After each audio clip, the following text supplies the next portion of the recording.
And when we look at the graph, see we're looking at replication kinetics. We are comparing our infectious clone, the wild type, to the reported virus. The reported virus is in green, and we're looking at the virus titers and the hours post-infection. When we look at 0, 4, 24, 48 hours post-infection, we see that the replication kinetics is very similar to the wild type. And the images on B, you can see the expression of the reported virus in the green, 12 hours post-infection and 24 hours post-infection. You see how the signals are increasing as time goes by.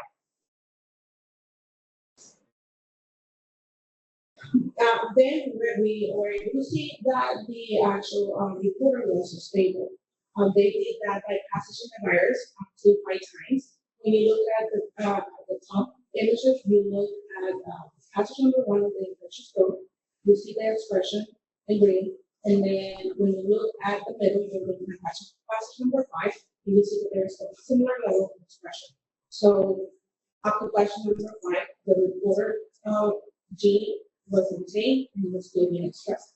Another thing that was also done is we did a restriction enzyme analysis. And so we look at the graph in the middle. You see that the infectious clone has a restriction site that is also common in the reporter virus. But also the reporter virus itself, that part, it has an additional restriction site that is not present in the wild type infectious clone. So when you treat the plasmid with those enzymes, you're going to get different products. If you are look at the restriction products of the wild type, you get 2 fragments, and when you look at the infectious or the reporter virus, you get 3 fragments. And then when you look at the gel images at the bottom, when you look at when you look at the infectious clone, and then you compare it to the reporter virus, P1 and P5, you see that you get the fragments that you're looking for. You see that the full length of the infectious clone is really the band. The first band is a little lower than the reporter virus. That's because the reporter virus is about 8.4 kb. And then when you do actually the restriction sites, the restriction can met, you're able to get the 3 basic fragments that you're looking for. The point is the 2,881 and the 387 base pair. Additional, it was also verified by sequencing. So this demonstrated that they were able to generate reporter virus that was stable after passage number 5. So why is that important? That's important because that using that reporter virus, we were able to develop a neutralization assay. And this is a neutralization assay that we developed. It's a 3-day process. Day 0 where you are plating your cells with 0 cells on a 96-well plate. We go through overnight incubation, and on day 1, you're going to take the serum that you want to test, and then you're going to incubate it together with the reporter virus for 1 hour at 37 degrees. After the neutralization mixture has been completed incubation, then you're going to add it to the 0 cells, and then you're going to incubate it for an additional 16 hours. Following the 16 hours of infection, or you are going to incubate with vacuum so that you can visualize the interesting. And then you're going to use a high-throughput image reader, and this needs a low dissertation time. And doing that, you're going to be able to get the readings for the nucleus, which is going to represent the number of cells that you have, and then the green, it's going to represent the number of cells that are infected, so that you can get an actual infection rate, and you can calculate the AT50s. Why is this important? Because as you can see, it's a very fast turnaround. It's very, very fast. The gold standard for neutralization assay is purity or production neutralization assay, which is not high throughput, and it's also very it takes many days. So with this assay, you can take a 96 plate, you can test 4 samples per plate, and in really 2 days, you're able to have results. And as you can see, this is the comparison When you look at the graph in the middle, you're looking at the correlation between the gold standard, the guarantee, and the one axis you're looking at the reported virus. You can see it's a really nice correlation. It has an R-square of 0.85. And so that was very promising to see. When we look at the table, here you see that the actual players that were used to the table, and it's very spot on when you compare the guarantee values and you look at the reported virus. There's also the first graph, you're able to see a representation of the neutralization curve, where you can see a negative sample with blue triangles, and then you can see the three zero samples that are positive, and you can see a very nice, correct, where you can see a very nice neutralization. Is it better?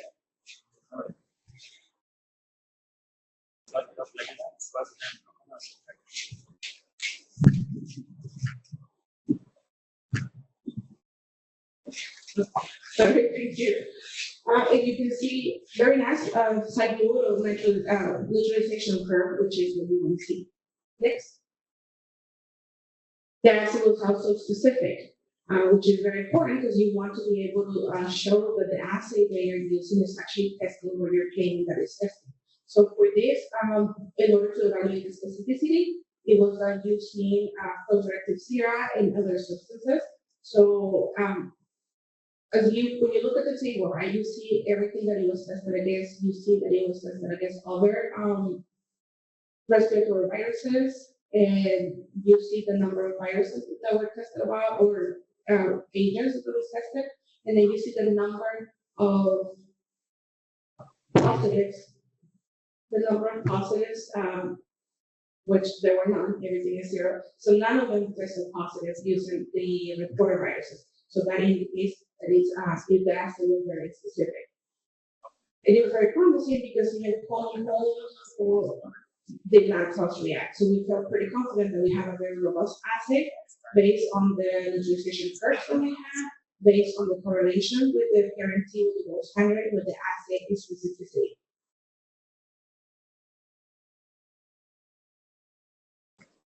So in summary for this, right, as you can see, we were able to develop a high throughput assay for sera diagnostic.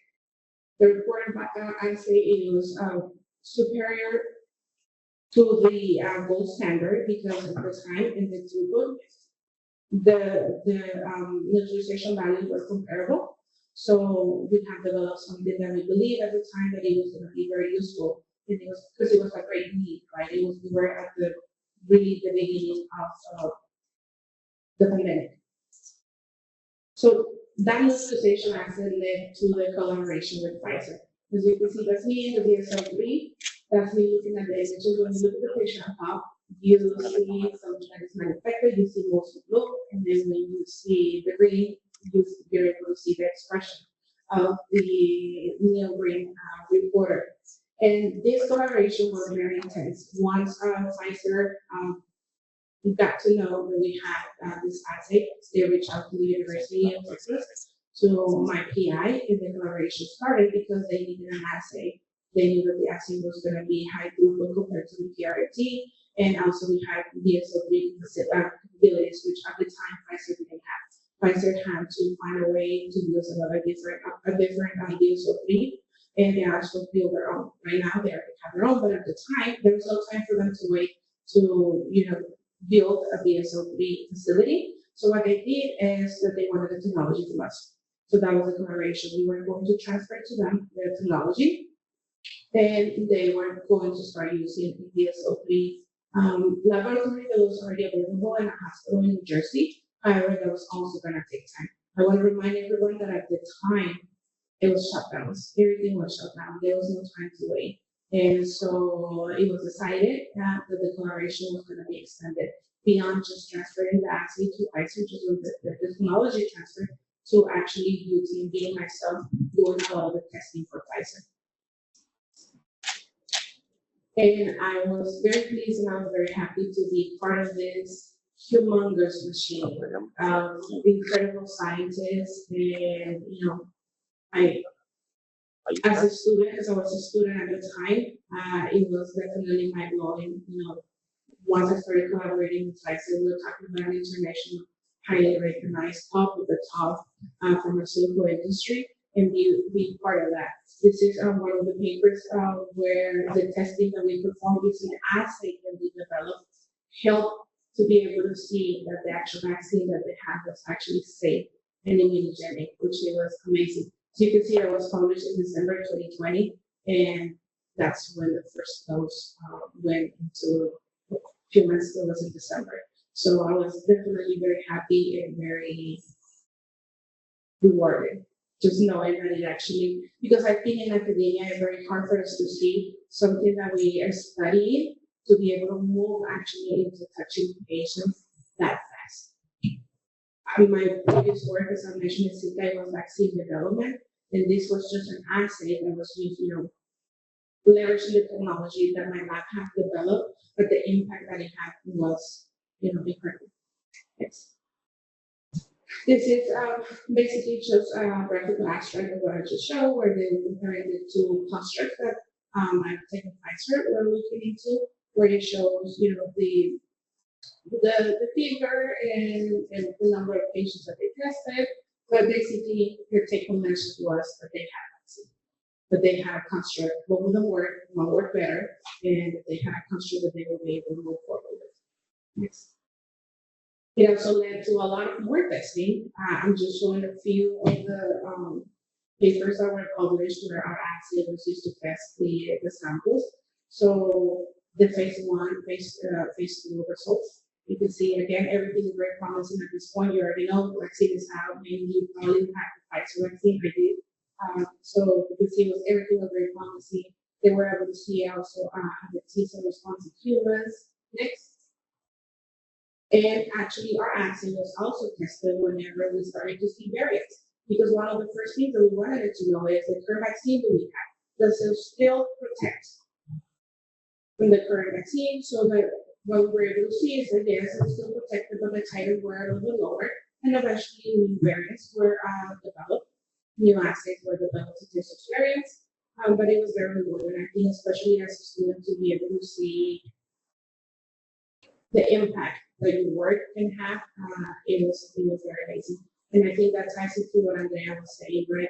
To really, be able to do something in academia with a big biotechnology company like Pfizer.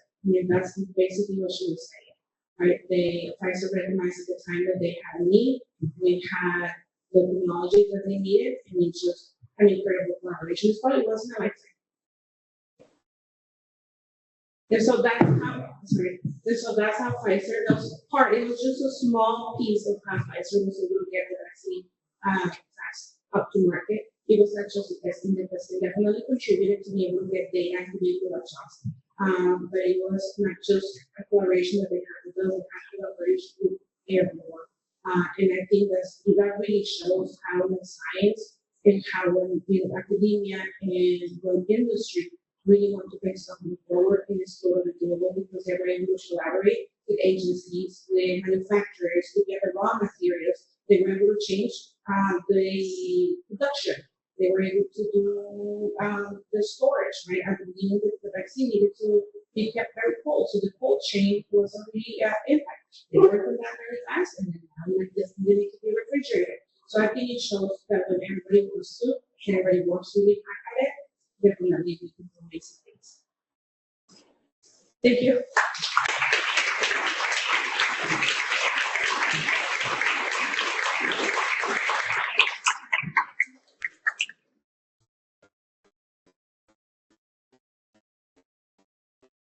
¿Hay alguna pregunta del público para la doctora Camila Fontes? Anímense, la pueden hacer en español. ¿Tienen atrás micrófono? ¿No? A ver si se animan a que llegue el micrófono.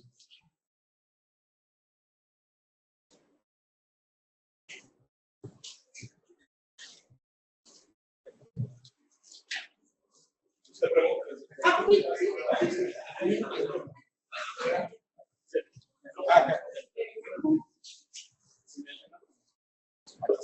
Hola, buenos días. ¿Cuál es su propuesta ahora para mejorar la estabilidad o seguir mejorando la estabilidad de la vacuna y de las vacunas en general? Y la segunda pregunta tiene que ver con el desarrollo de nuevos ensayos que sean de mayor prontitud y exactitud. Sí, bueno, respecto a la siguiente pregunta, una de las cosas, ese ensayo estaba haciendo en ese momento en un plato de 96 huevos, una forma que se hizo para poder tener una mayor capacidad de testing, es que se expandió a triplicó, ¿no? Eso triplicó la capacidad de hacer eso. Y cada vez que sale una nueva variante, se utiliza un nuevo virus de reporte. Entonces, eso es algo que se ha seguido haciendo y se ha seguido haciendo muchas cosas para facilitar la generación de nuevos ensayos. Hay muchas cosas que no puedo decir específicamente que se ha hecho, pero definitivamente se ha seguido trabajando en optimizar. Por ejemplo, el assay que hicimos era un assay que comparado al actual, pues sí estaba en su infancia al que ahora está, y he sido parte de ese proyecto. Una de las cosas por las cuales me contrataron en Pfizer es precisamente para seguir trabajando en la siguiente generación de ensayos. Pero eso se me puede dar mucho texto. Pero gracias. Y con respecto a la estabilidad de la vacuna.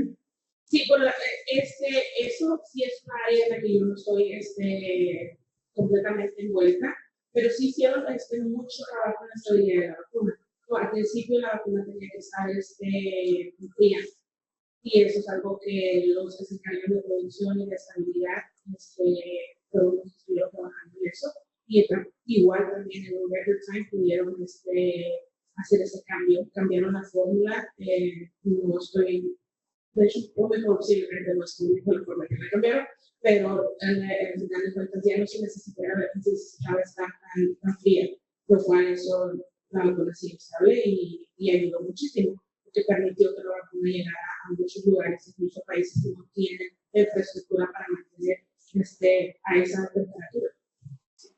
Gracias. Sí. Buenos días. Gracias, doctora, por su presentación. Excelente.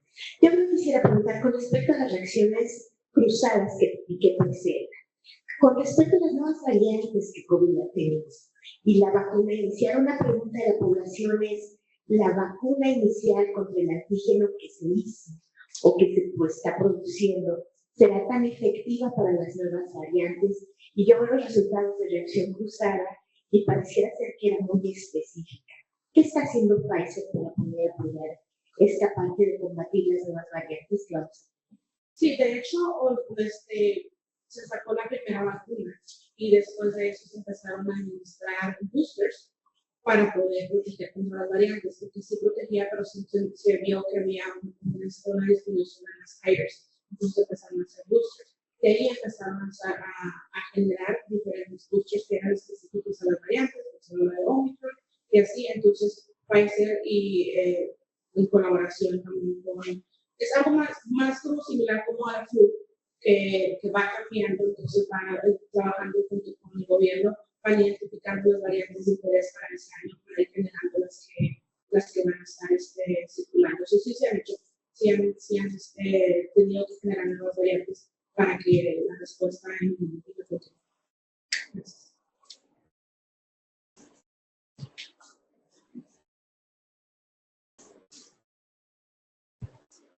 Hola, doctora Camila, muchas gracias por su presentación. Mi pregunta es si hubo algún trabajo bioinformático que se realizó para esta cuestión de los candidatos con las herramientas actuales, incluyendo toda la parte de la inteligencia artificial que ahorita nos estén dando bastante, ¿se podría mejorar la parte de la predicción de candidatos para este tipo de vacunas? Definitivamente lo hubo. Yo no fui parte de ese proceso. El diseño de la vacuna empezó de hecho por Biontech. Pfizer ya tenía un acuerdo con Biontech para trabajar juntos en una vacuna contra el flu cuando ocurrió la pandemia. Entonces, ya como esa colaboración estaba establecida, continuaron con la de COVID. me imagino que sí han realizado muchas herramientas de bioinformática. Exactamente qué y cómo lo hicieron, no. Claro que los han usado porque fueron capaces de desarrollar varios constructs rápidamente y están siendo utilizados. No es mi área, pero están siendo utilizados porque es una de las cosas que ellos utilizan para identificar las variantes tanto de flu, para el flu como para el COVID. Pero detalles específicos no lo tengo en mi área. Gracias, doctora. Hay una pregunta más atrás. Va el micrófono, un segundo, por favor. Gracias por su presentación. La verdad es que me gusta mucho que además de producir vacunas, se produzcan justo las herramientas para poder evaluar. Mi pregunta va en el sentido de si en este momento los usos que se analizan se puede determinar qué anticuerpos neutralizantes son generados a partir de la vacuna o si son de una infección. ¿Se pueden diferenciar? No estoy familiarizada si se pueden diferenciar. Lo que sí recuerdo de las investigaciones es que cuando vacunaban, pues comparaban los anticuerpos a los niveles de anticuerpos que se generaban en la infección natural. Y la vacuna generaba anticuerpos, la salida de los anticuerpos era más alta. Pero no estoy familiarizada si podían diferenciar si había sido esos anticuerpos generados por infección natural o por la vacuna. Gracias. Una pregunta más. Adelante, por favor. Hola, buenos días, doctora. Muchas gracias por su presentación. Soy la doctora Gabriela Carmona. Quiero felicitarla porque pues, formar parte de una empresa como Pfizer no es tan sencillo. Y me imagino que tuvo varias situaciones ahí. No sé, si en forma de resumen nos puede contar si fue fácil ingresar a esa empresa. Y por otro lado, si se tiene el costo de producción de una vacuna, a lo mejor de forma muy general, ¿no? Esas serían mis dos preguntas. Muchas gracias. Yo creo que mi experiencia de cada país es única y no es la experiencia de muchas personas. Para entrar en la industria, les puedo decir que ahorita todo el mundo necesita, o sea, por lo general tienes que hacer un costo con una institución para que tengas la oportunidad de entrar en la industria. En este caso fue algo que vaya en la colaboración que llegó ahí. Como les mencionaba, yo estaba a punto de graduarme cuando pasó la pandemia. Justo se cancela, todo se apaga. Mi laboratorio empezaba a trabajar en infectious code. Yo no era parte del trabajo de infectious code porque yo me iba a graduar, pero todo pasó muy rápido cuando tuve el infectious code, empecé a desarrollar un ensayo. Cuando me di cuenta ya estábamos en pláticas constantes con Pfizer, donde estaba interactuando obviamente con directivos de alto rango de Pfizer. Y la colaboración fue por muchos meses. Pudieron ver, esos son algunas de las investigaciones que se publicaron, pero en realidad fueron muchas. Entonces, eso me permitió estar colaborando con ellos todo el tiempo. Básicamente me conocieron, yo pienso que es como si hubieran hecho un postdoc directo. Entonces, pudieron ver mi trabajo, pudieron ver lo que hacía, pudieron ver el impacto de todo. Vieron mi dedicación, en verdad, fueron muchos meses de estar aquí cuando el empiezo a abrir. Muchas horas. De hecho, durante ese momento estaba embarazada. Así que fue muy pesado, fue muy difícil, pero pues vieron el compromiso, ¿no? que tenía con la vacuna, porque en ese momento yo no era empleada, yo solo era un estudiante. Entonces, cuando ya había decidido trabajo lo suficiente, ya habíamos completamente transferido el assay a Pfizer, que estaba lista para graduarme, obviamente pues, me acercaron y me ofrecieron que siguiera haciendo lo que hacía, pero ahora con ellos, y por supuesto que estoy súper feliz de haber agarrado esa colaboración, pero yo entiendo que no es la forma, sí, no la forma estándar en la que por lo general la mayoría de las personas, la gran mayoría de las personas, antes de que esté la industria. Así es como llegué. Con respecto al costo de la vacuna, es un costo increíble. Es otra cosa que como estudiante pues yo no tenía idea. Yo tenía mis vacunas para el Zika, pero pues obviamente era algo académico. No tienes el contexto en cuanto a esas cosas. Y cuando empiezas a llegar a la industria, empiezas a ver son muchos ceros, sí, verdaderamente es mucho dinero. De hecho, Pfizer cuando tomó la decisión de participar, de desarrollar la vacuna para el COVID, el gobierno había sacado una iniciativa para ayudarlos. Moderna sí tomó esa como ayuda, pero Pfizer decidió que ellos lo iban a hacer solo y invirtieron billones de dólares. Y fue un gran riesgo porque inicialmente una de las formas que lo hicieron es que tenían creo que 4 constructs. Entonces ellos empezaron producción de los 4 constructs, pues los 4 funcionaron, pues los 4 fueron a ir al humano, porque no puedes empezar producción un mes antes de que la tengas que llevar a las personas. Entonces incluir ese riesgo desde el principio, sabiendo que estás metiendo muchísimo dinero en la producción de algo que ni siquiera sabes que va a funcionar. Pero conscientes de que se tenía que hacer. Y pues, ahora sí que lo bueno es que uno de ellos funcionó. Entonces, pues no. Pero es muchísimo dinero. Estamos hablando de los ensayos clínicos son carísimos. Es muchísimo dinero. Una última pregunta. Sí, muchas gracias. Un poco trasladando esta experiencia de mRNA en aplicaciones para pandemia, en este caso, ha abierto la puerta para aplicaciones de este tipo de vacunas, pero, por ejemplo, para oncología o para incluso enfermedades cardiovasculares. No sé qué tanto nos pueda compartir también, qué tanto está haciendo Pfizer al respecto, sobre todo no, pues que hay varias empresas trabajando en esa área. Sí, Pfizer ahorita está trabajando mucho en oncología. Recientemente adquirieron una compañía Seagen, que es de oncología, y también está trabajando en otras plataformas, en otros patógenos, en vacunas, usando la tecnología. No puedo hablar mucho de eso, pero claro que la tecnología en una nos parece otras compañías están tratando de utilizarlas no solo en el desarrollo de vacunas, pero otro tipo de porque se dan cuenta que pues eso lo puedes hacer relativamente más rápido que alguna otra tipo, una versión del vaccino o una vacuna regulada. Polisacáridos como para bacterias, entonces no nada más Pfizer, otras compañías están definitivamente, ahora sí que en esa competencia de ver quién llega primero a utilizar esa misma tecnología en algún futuro.